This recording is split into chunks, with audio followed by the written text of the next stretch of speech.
இப்போது புதிய அறிமுகம் ஆச்சி ஹோட்டல் சாம்பார் 50 கிராம் ரூபாய் 20 மட்டுமே.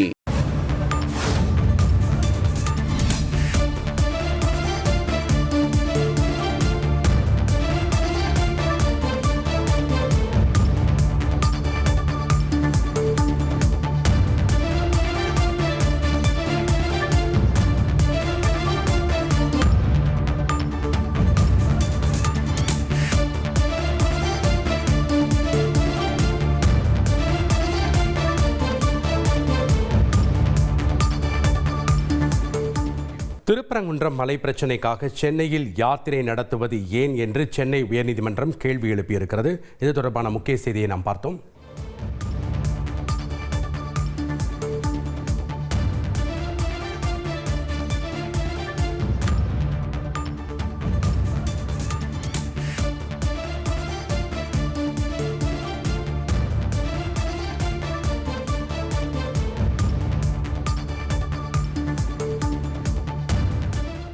இப்போது புதிய அறிமுகம் ஆச்சி ஹோட்டல் சாம்பார் 50 கிராம் ரூபாய் 20 மட்டுமே.